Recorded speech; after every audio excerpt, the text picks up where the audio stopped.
Hey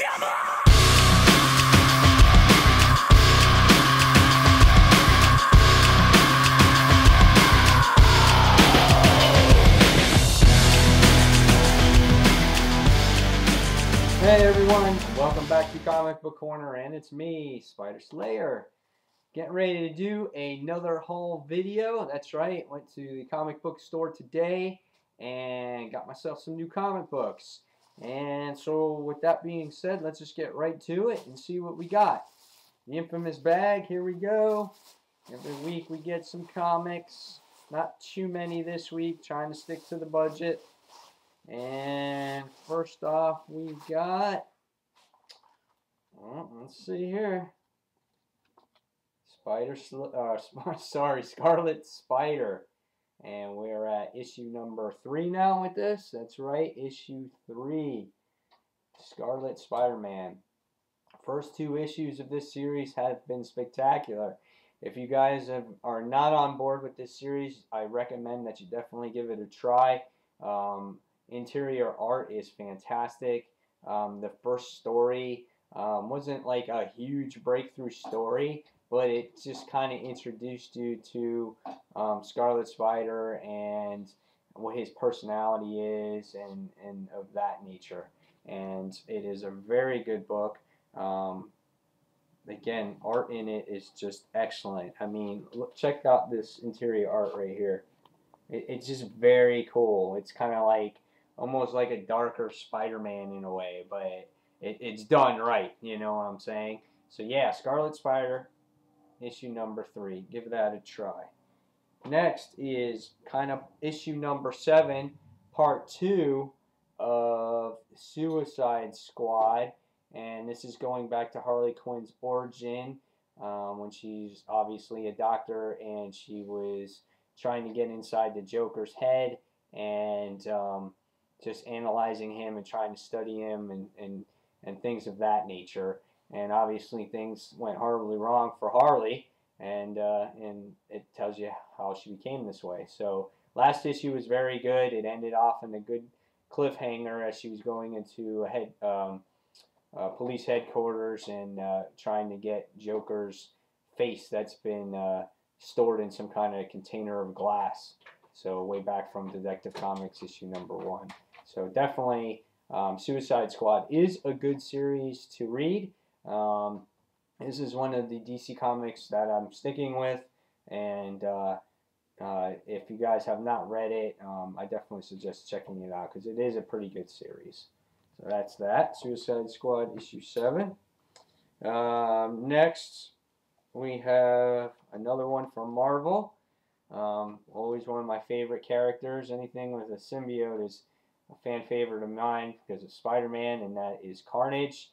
Limited series issue number 4 out of 5. We're coming to a close on this one. This one will be interesting on how it ends. There's symbiotes everywhere. We're going to see what happens to all these symbiote soldiers and everything else that goes on, and what happens to Carnage himself. And you know, Venom was released or called at the end of the last issue, so I think what we're going to see is we're going to see Carnage and Venom do a battle, hopefully in this issue. I haven't even looked at it yet. So, but great cover. Got Spider-Man dangling by Carnage's little strings. It's awesome. So definitely a good book. Hopefully Carnage maybe, I don't know, somehow gets its own series or gets away from the limited series, and we'll see what happens. Next we have The Incredible Hulk. Issue number, where are we at now with this guy? Issue number 6. So last we see how Bruce Banner was separated from the Hulk, and it was pretty cool. He took his DNA and made another body of Banner, kind of cloned him and put his brain into that body, so they became 2 separate people. So the Hulk and Banner are now separated, and now we get to see what the Hulk owes Dr. Doom for doing this task for him, and we find out in this particular issue. Very interesting read. We'll see what happens.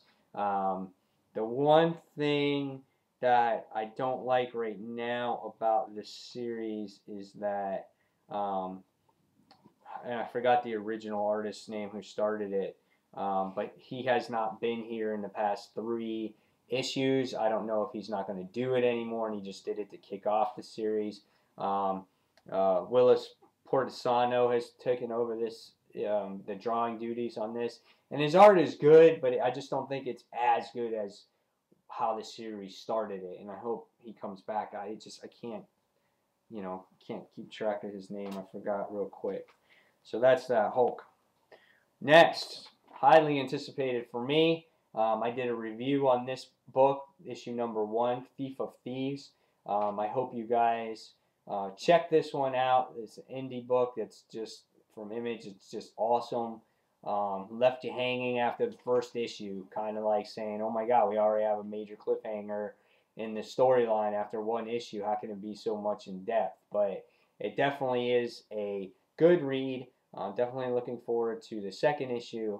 And from what I know, in this issue, what happens is we kind of get to learn about our main character a little bit more, and they don't focus on too much of what happened in the first issue, so they kind of still leave you hanging.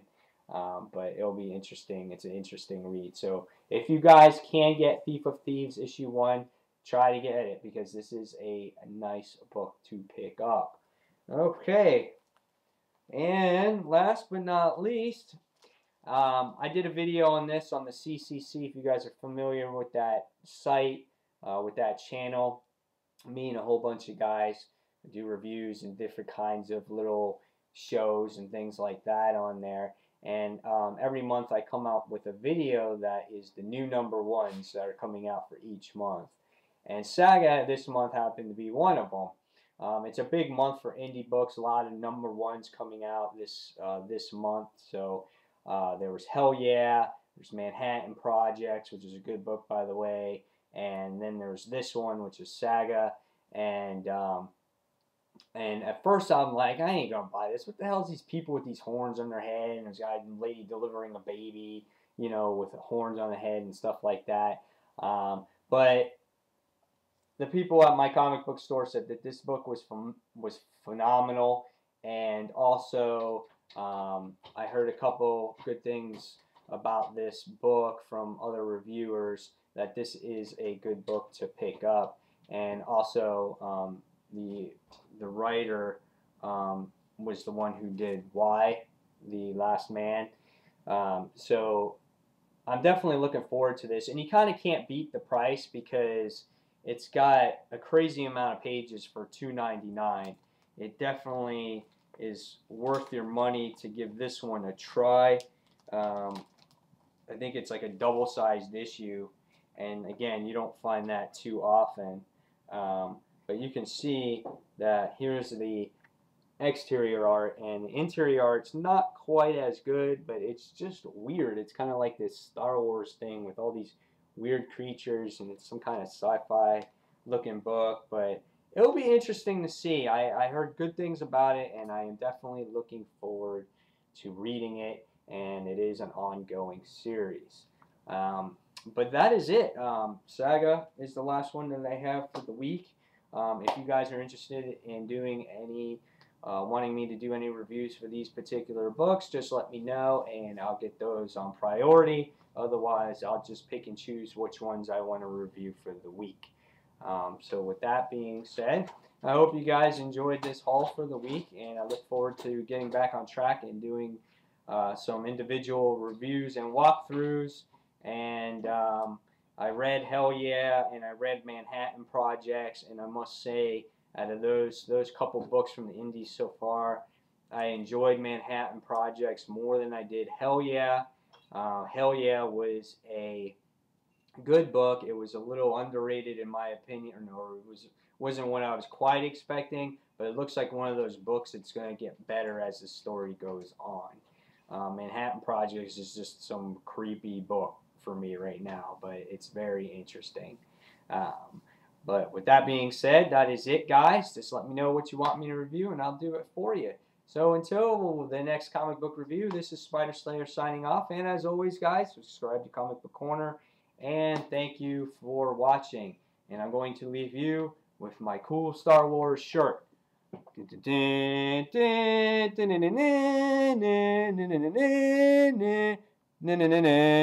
Thanks, guys.